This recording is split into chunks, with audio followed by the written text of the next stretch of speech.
بسم الله الرحمن الرحيم.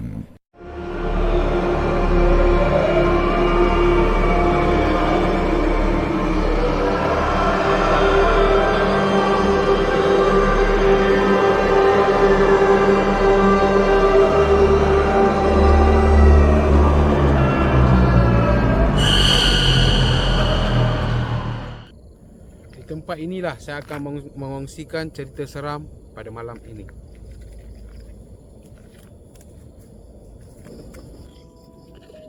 Selamat malam. Nama saya Kish dan selamat kembali ke episod 3 cerita seram yang bertajuk Pontianak di Pantai. Pertama kali, pasti ramai yang bertanya-tanya di manakah cerita seram. Ia sudah berbulan-bulan sejak video dikeluarkan. Kita di Film Screen Entertainment telah mengambil masa untuk meningkatkan tahap produksi dan hiburan buat episod-episod kita yang akan datang.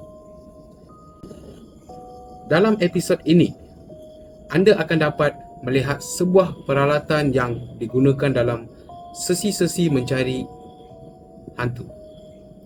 Inilah peralatan yang dikenali sebagai EMF sensor. Semasa saya bercerita di tempat kejadian, saya akan tempatkan peralatan ini di sebelah saya. Jikalau sensor peralatan ini berbunyi ataupun nombor ia melonjak, itu menandakan ada makhluk yang berdekatan. Tidak ada orang yang dapat mengesahkan sama ada peralatan ini boleh dipercayai ataupun tidak. Kita semua akan menganggapnya sebagai satu hiburan. Cerita seram yang selanjutnya telah diberikan kepada kita daripada saudara Nasir dan saudari Aisyah yang telah berlaku di tempat ini. Kedua-dua Nasir dan Aisyah telah memberitahu kru cerita seram supaya tidak mengongsikan tempat kejadian ini atas hal-hal peribadi. Izinkan saya mengongsikan cerita seram ini. Bulan menerangi perairan pantai yang tenang tetapi ngeri. Nasir dan Aisyah, pasangan muda Melayu dari pertengahan Singapura, mencari perlindungan daripada bandar dan mengunjungi pantai. Sambil berjalan-jalan di pantai, gelakkan ketawa di bawah angin, usikan Nasir yang bermain-main diselitkan dengan gelak Aisyah yang tantang. Apabila jam berlalu, cahaya bulan semakin gelap menimbulkan kegelapan yang lebih mendalam. Malam semakin sunyi dan Aisyah tiba-tiba merasakan perubahan suasana. Namun begitu, Nasir menepis kegelisahan Aisyah, mengaitkannya dengan pesona mistik malam ini. Kemudian, bunyi desir jauh sampai ke telinga mereka. Pegangan Aisyah semakin erat pada tangan Nasir. "Awak dengar tak tu?" Nasir terkejut. Riak wajahnya berubah dan rasa takut menyelinap masuk. Keberanian Nasir goyah apabila mereka menghadap sumber bunyi.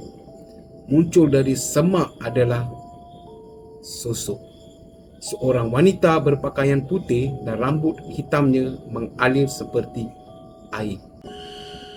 Nasir bersuara bergetar-getar. Suaranya tegang. "Siapa? Siapa engkau?" Ketawa wanita itu melodi yang menghantui, memenuhi udara. Ia adalah bunyi yang seolah-olah kekal selama-lamanya. Di mata Nasir dan Aisyah melihat siksaan, kemarahan dan kelaparan untuk penderitaan. Pasangan itu membacakan apa-apa doa yang mereka ingat.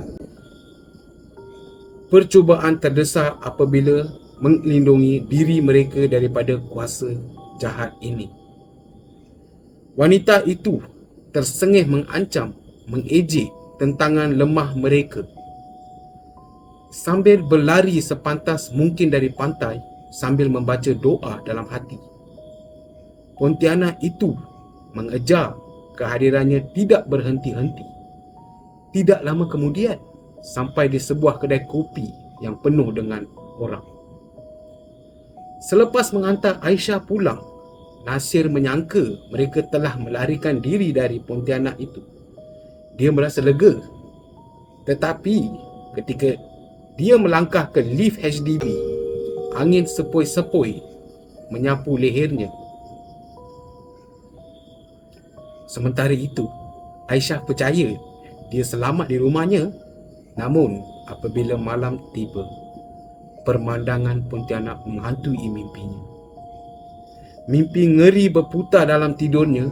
Apabila malam semakin dekat, dia semakin resah. Aisyah juga mendapati dirinya dihantui oleh mimpi ngeri yang tidak henti-henti. Malamnya telah berubah menjadi perjuangan melawan keletihan dan ketakutan. Itulah cerita seram Nasir dan Aisyah. Sebelum kita tutupkan episod ini, saya ingin berterima kasih kepada semua yang sedang menonton. Jikalau anda suka cerita seram ini, sila like, subscribe dan share. Nama saya Kish dan saya akan bertemu anda semua lagi di episod yang akan datang. Selamat malam dari Cerita Seram.